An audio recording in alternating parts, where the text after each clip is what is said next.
فزت ورب الکعبہ، تمہیں خوف خدا کی وصیت کرتا ہوں، بلکہ دنیا طلبی سے بچو، اگرچہ دنیا تمہارے گرد چکر لگائے۔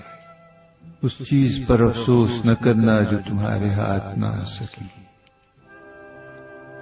ہمیشہ حق بات کہو اور اس جہاں کی جزا کے خاطر کام کرو۔ ستمگروں سے ہمیشہ لڑتے رہو اور مظلوموں کے مددگار۔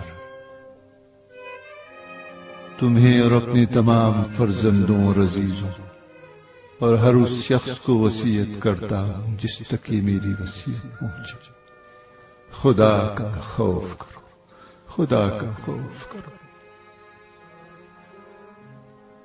اپنے کاموں کو منظم رکھو اور ایک دوسرے کے درمیان صلح اور آشتی سے کام لو، کیونکہ میں نے تمہارے جد صلی اللہ علیہ وآلہ وسلم سے سنا کہ فرمایا لوگوں کے درمیان صلح کروانا سالوں کی نماز اور روزے سے بہتر ہے۔ خدا کے لیے یتیموں کا خیال رکھنا، انہیں کبھی بھوکا اور کبھی سیر نہ چھوڑنا، انہیں یوں ہی نہ سمجھنا۔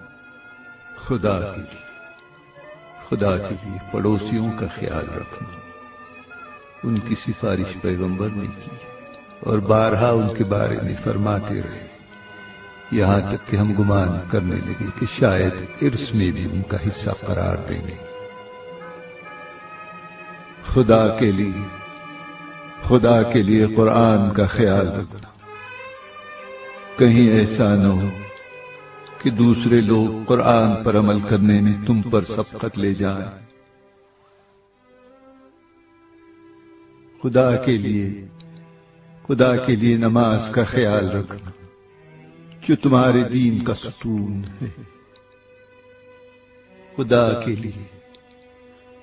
کے لیے حج کے موقع پر کہیں ایسا نہ ہو کہ خانہ خدا کو خالی چھوڑ دو۔ جتنے دن بھی اس دنیا میں ہو، اگر بیت اللہ کی حرمت کا خیال نہ رکھا تو سخت عذاب میں مبتلا ہو جاؤ گے۔ خدا کے لیے راہ خدا میں اپنے نام و جان و زبان کے ذریعے جہاد کرتے رہنا اور تم پر آپس میں مل کر رہنا اور ایک دوسرے کو معاف کرنا ضروری قرار دیتا ہوں۔ کہیں ایسا نہ ہو کہ ایک دوسرے سے منہ موڑ کر تعلقات ختم کرنا، امر بالمعروف و نہی عن المنکر کو ترک مت کر دینا، ورنہ بدترین لوگ تم پر حکمران ہو جائیں گے۔ اس وقت دعا کرو گے مگر دعا قبول نہیں کی جائے گی۔ اے اولاد عبد المطلب، میں مسلمانوں کے خون میں تمہارے ہاتھوں کو آلودہ نہ دیکھوں۔ یہ کہتے ہوئے دکھائی نہ دینا کہ امیر المؤمنین کو قتل کیا تھا، جان لو کہ میرے قاتل کے علاوہ کسی کو میرے بدلے نہ مارنا۔ اور دیکھو اگر میں اسی ایک ضربت میں مر گیا تو اسے بھی ایک ہی ضربت لگانا اور اس کے ہاتھ، پیر اور دیگر اعضاء کو نہ کاٹنا، کیونکہ میں نے رسول اکرم صلی اللہ علیہ وآلہ وسلم سے سنا ہے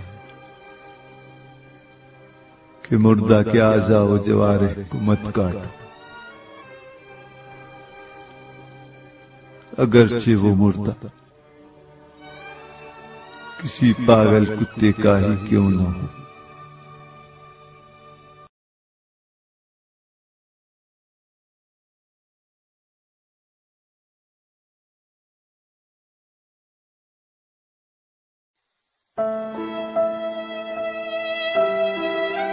خدا کا خوف کرو،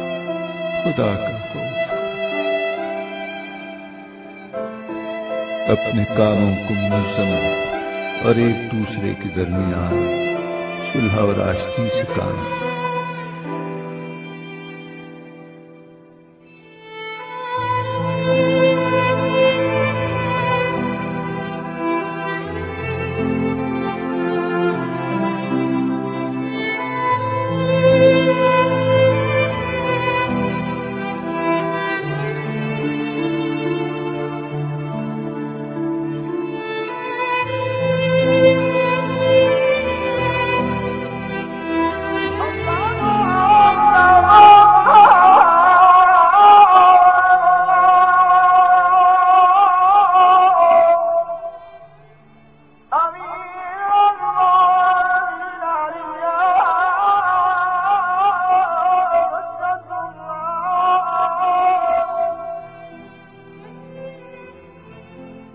فاتحہ میں چل آئے لگ رہی ہے فاتحہ نماز پڑھ لینا بعد میں یار. فاتحہ بھائی جان نماز کا وقت ہے یار, موقع محل تو دیکھیں, فاتحہ نماز کے بعد رکھیں یار, نماز کے عمل وقت کا خیال تو کریں. نماز پڑھ لو یار. خدا کے لیے نماز کا خیال رکھ جو تمہارے دین کا ستون ہے.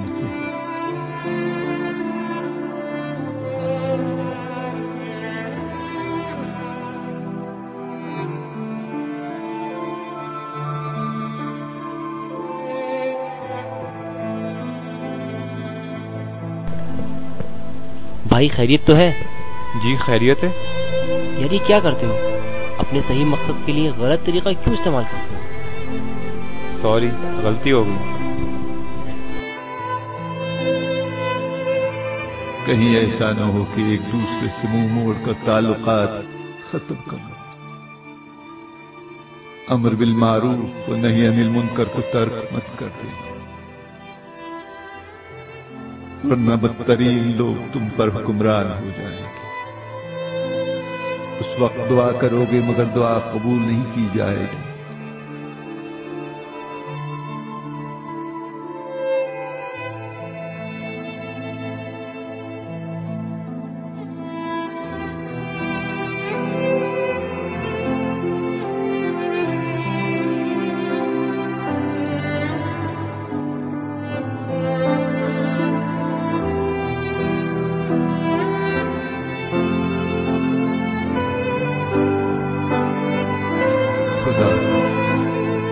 خدا کے لیے پڑوسیوں کا خیال رکھنا.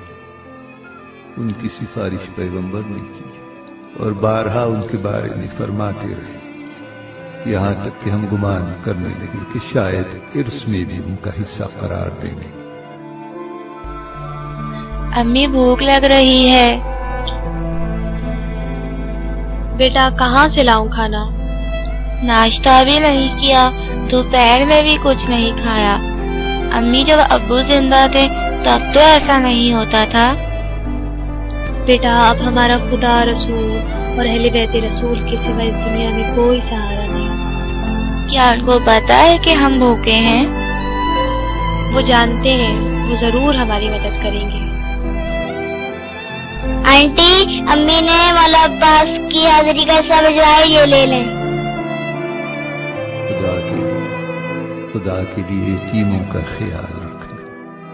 انہیں کبھی بھوکا اور کبھی سیر نہ چھوڑو, انہیں یوں ہی نہ سمجھو. خدا کے